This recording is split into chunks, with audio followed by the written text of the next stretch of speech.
Bayangkan, saat nyawa Anda di ujung tanduk di negeri orang, terperangkap dalam jerat utang puluhan juta, dan sebuah niat jahat mengintai di balik pintu. Apa yang akan Anda lakukan? Siti punya jawabannya, dan itu datang dari amalan yang tak pernah ia tinggalkan, bahkan di detik-detik paling mencekamnya.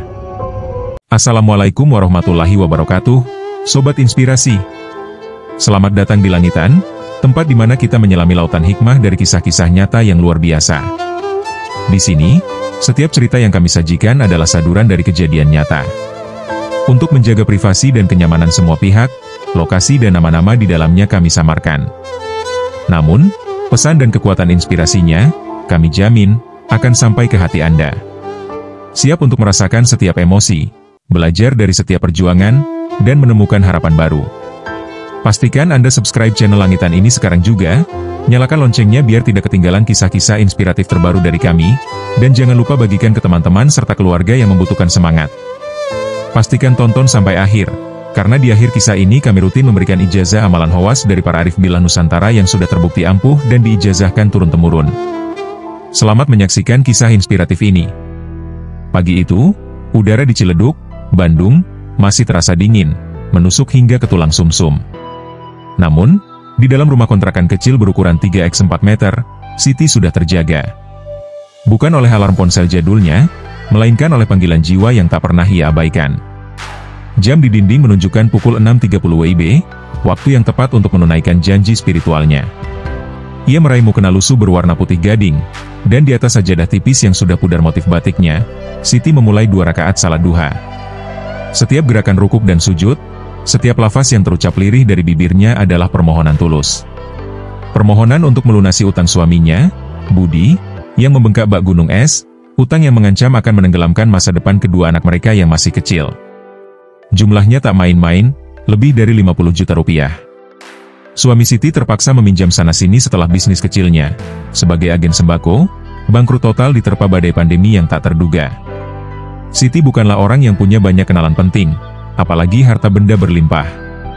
Pekerjaannya sebagai penjahit rumahan hanya cukup untuk makan sehari-hari, itu pun seringkali pas-pasan. Ia merasa buntu, dinding-dinding seolah menjepitnya dari segala arah. Satu-satunya modal yang ia punya adalah keyakinan kuat pada Tuhan dan amalan salat duha yang tak pernah putus sejak ia masih remaja. Ia percaya seyakin-yakinnya bahwa rezeki itu bukan hanya datang dari usaha keras manusia, tapi juga dari pintu langit yang hanya akan terbuka bagi mereka yang mengetuknya dengan duha. Bulan demi bulan berlalu, dan utang itu tak kunjung lunas, bahkan bunga pinjaman dari rentenir semakin mencekik leher.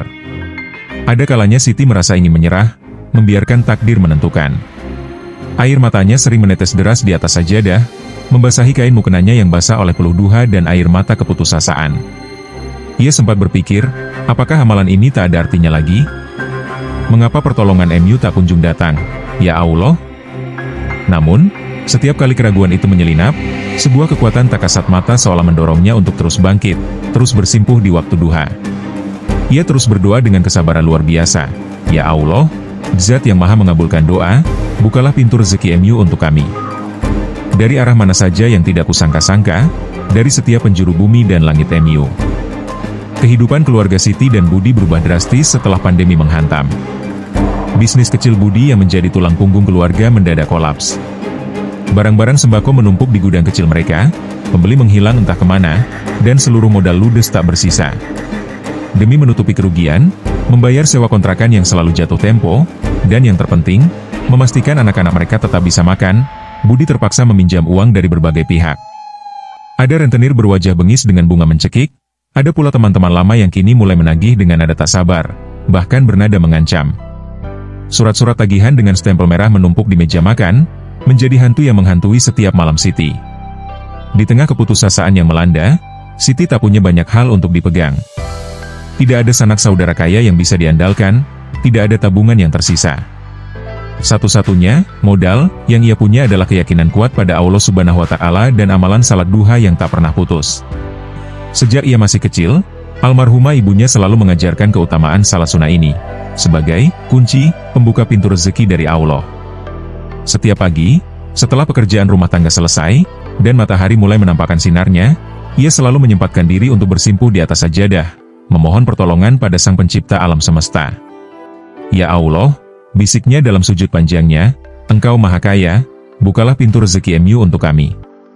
Dari arah mana saja yang tidak kami sangka, yang tak pernah terlintas dalam pikiran kami. Situasi semakin genting. Suatu malam, setelah Budi kembali dengan wajah pucat pasi karena dikejar-kejar penagih utang, ia duduk termenung di sudut ruangan. "Aku tidak tahu lagi harus bagaimana, Siti," lirihnya dengan suara parau, menahan tangis. Siti melihat keputusasaan yang begitu dalam di mata suaminya, hatinya ikut teriris. Pikirannya melayang, teringat sebuah tawaran yang datang beberapa bulan lalu dari seorang agen penyalur tenaga kerja Indonesia, TKI. Sebuah ide gila melintas dalam benaknya, ide yang selama ini ia tepis mentah-mentah. Meski tahu risikonya, meski banyak cerita seram tentang TKI di luar sana, demi menyelamatkan keluarganya dari jurang kehancuran, Siti akhirnya memutuskan untuk mengambil langkah drastis, menjadi pekerja migran Indonesia, PMI, di Arab Saudi. Ia tahu ia harus pergi. Berat hati meninggalkan kedua anaknya yang masih sangat kecil dalam asuhan nenek mereka, namun janji pelunasan utang dengan gaji besar yang ditawarkan agen terasa begitu menggiurkan, bagai pelampung di tengah samudera badai. Ia berjanji pada dirinya sendiri, dan yang terpenting, pada sajadahnya yang selalu setia menemaninya, bahwa dimanapun ia berada, ia tak akan pernah meninggalkan amalan duhanya. Maka, pada suatu pagi yang sendu di Bandara Hussein Sastranegara, Bandung, Siti berangkat. Meninggalkan tanah air tercinta, meninggalkan keluarga yang paling ia cintai, membawa serta sebuah harapan setinggi langit dan keyakinan teguh akan berkah duha yang selalu menyertainya. Pesawat mendarat di Riyadh, Arab Saudi, di tengah terik gurun yang menyengat. Rumah majikannya yang megah dan berornamen emas sebagai istana 1001 malam, nyatanya adalah penjara emas. Hari-hari Siti diisi dengan pekerjaan tak berujung, tak mengenal pagi atau malam, dari subuh sebelum fajar menyingsing hingga larut malam. Makannya seadanya, tidurnya tak nyenyak dan sering terganggu. Ia sangat merindukan masakan rumahan sederhana ibunya, tawar yang anak-anaknya, dan ketenangan salat duha di surau kecil dekat rumahnya. Namun, di setiap waktu duha tiba, tak peduli sesibuk apapun, ia akan mencari sudut paling sepi, menggelar mukenanya, dan bersimpuh, memohon kekuatan, perlindungan, dan pertolongan dari Allah. Doa-doanya kini lebih banyak berisi permohonan keselamatan. Namun, di tengah kesibukan itu, ada sesuatu yang lebih menggerogoti jiwanya, tatapan sang majikan laki-laki. Tatapan itu, seperti lidah api yang menjilat, semakin hari semakin berani dan tak tahu malu. Siti merasakan hawa dingin merambat di punggungnya setiap kali majikan itu mendekat. Ketakutan terburuk Siti akhirnya menjadi kenyataan, pada suatu malam yang terasa sangat panjang dan mencekam. Majikan itu masuk ke kamarnya tanpa izin.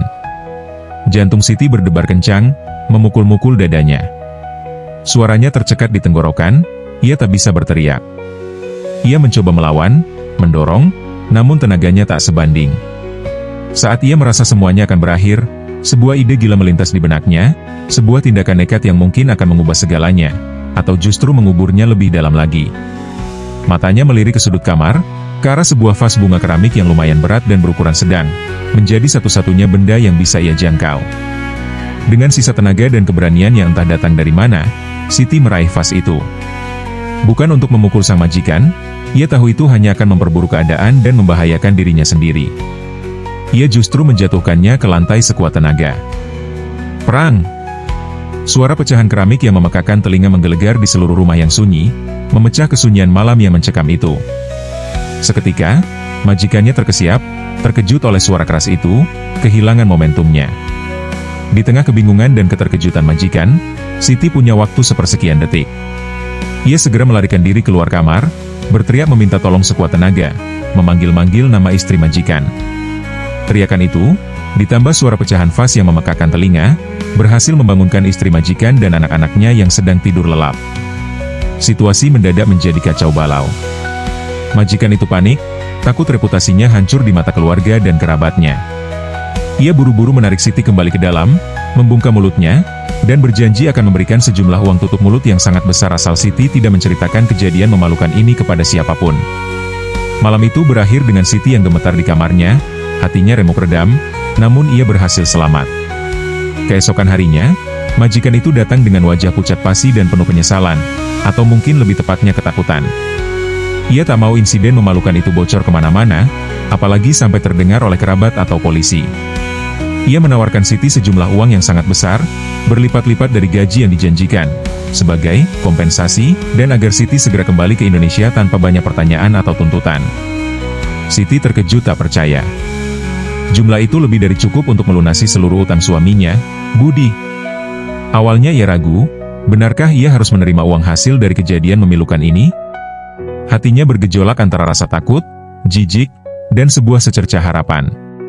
Namun, ia teringat wajah polos kedua anaknya, beban utang yang melilit leher keluarganya, dan mimpi sederhana untuk membawa keluarganya keluar dari cengkeraman kemiskinan. Ini adalah satu-satunya kesempatan yang datang dari sebuah kejadian mengerikan, sebuah jalan keluar yang ia yakini sebagai jawaban atas doa-duhanya yang tak pernah putus, yang ia panjatkan di tengah ketakutan dan penderitaan. Dengan hati bergejolak, dan setelah beristihara singkat, Siti memutuskan untuk menerima tawaran itu. Tak lama setelah itu, dengan alasan yang dibuat-buat, Siti dipulangkan ke Indonesia. Ia kembali dengan perasaan campur aduk, lega karena selamat, namun juga dengan bekas luka batin yang dalam, sebuah trauma yang akan selalu ia kenang. Namun, di tangannya, ada sebuah amplop tebal berisi uang tunai yang bisa mengubah takdir hidupnya. Setibanya di kampung halaman, di Ciledug, Bandung, Siti segera memeluk kedua anaknya dengan erat, menciumi pipi mereka yang sudah lama ia rindukan. Air mata bahagia dan syukur tumpah ruah. Tanpa menunda, ia segera melunasi semua utang budi. Beban yang selama ini menghimpit pundak keluarganya lenyap sudah, seolah terangkat begitu saja. Tangisan haru dan pelukan hangat menyelimuti rumah kecil mereka. Siti menceritakan sebagian kecil dari kisahnya, cukup untuk membuat Budi mengerti betapa besar pengorbanan istrinya. Namun, Siti tidak berhenti di situ. Trauma dari pengalaman di Arab Saudi tak membuatnya putus asa atau tenggelam dalam kesedihan. Justru, itu menjadi pemicu baginya untuk bangkit, membantu sesama, dan terus membuktikan kekuatan keyakinannya. Dengan sisa uang dari kompensasi tersebut, Siti tidak menghabiskannya begitu saja. Ia berdiskusi panjang dengan Budi, dan memutuskan untuk membuka bengkel motor kecil di depan rumah mereka. Budi yang memang punya keahlian di bidang otomotif, sangat bersemangat. Ia membeli peralatan yang memadai, dan mulai menerima pelanggan. Siti juga tetap melanjutkan pekerjaan menjahitnya, bahkan kini ia punya mesin jahit baru dan bisa menerima lebih banyak pesanan. Dan yang terpenting dari segalanya, ia tak pernah meninggalkan amalan salat duhanya. Setiap pagi, di waktu yang sama, ia bersimpuh, penuh syukur atas berkah, perlindungan, dan jalan keluar yang Allah berikan padanya. Bengkel Budi berkembang pesat. Pelanggannya semakin banyak karena ia bekerja dengan jujur, telaten, dan memberikan pelayanan terbaik. Kisah Siti yang selamat dari bahaya dan kini berhasil melunasi utang berkat kekuatan doa dan keberaniannya menyebar dari mulut ke mulut. Ia menjadi inspirasi hidup bagi banyak orang di desanya, sebuah bukti nyata bahwa rezeki tak hanya datang dari pintu-pintu yang terlihat, tetapi juga dari pintu langit yang dibuka oleh keyakinan dan doa yang tak putus. Rumah kontrakan kecil mereka kini terasa lebih luas dan hangat, dipenuhi tawa anak-anak yang ceria dan aroma masakan rumahan yang lezat. Siti dan Budi seringkali berbagi kisah perjuangan mereka, menekankan pentingnya tawakal, kesabaran, dan tentu saja, konsistensi dalam beribadah, terutama salat duha. Kisahnya adalah pengingat bahwa keajaiban bisa datang kepada siapa saja yang berani terus percaya dan berharap pada kekuatan doa, bahkan di tengah badai kehidupan yang paling mengerikan sekalipun. Dan hingga kini, setiap pagi, tepat di waktu duha, Siti masih bisa ditemukan bersimpuh di atas sajadahnya, menunaikan janji spiritualnya, penuh syukur atas berkah tak terhingga yang terus mengalir dari Allah Subhanahu wa Ta'ala. Kisahnya adalah pengingat bahwa keikhlasan dalam beribadah akan selalu membuka jalan, bahkan ketika jalan itu terasa buntu. Nah, itulah kisah Siti, seorang TKI yang membuktikan bahwa keajaiban itu nyata, dan datang dari keteguhan hati serta keyakinan yang tak tergoyahkan. Semoga kisah inspiratif Siti ini bisa menjadi penyemangat bagi kita semua. Jika Anda terinspirasi dengan perjuangan Siti, jangan lupa untuk like video ini, subscribe channel kami, dan nyalakan lonceng notifikasi agar tidak ketinggalan kisah-kisah inspiratif lainnya. Dan yang paling penting, mari kita kirimkan energi positif. Tulis doa terbaik Anda untuk Siti, atau bagikan masalah yang sedang Anda hadapi di kolom komentar. Siapa tahu, doa dan dukungan dari kita semua bisa menjadi jalan bagi keajaiban selanjutnya. Mari kita saling menguatkan. Wassalamualaikum warahmatullahi wabarakatuh.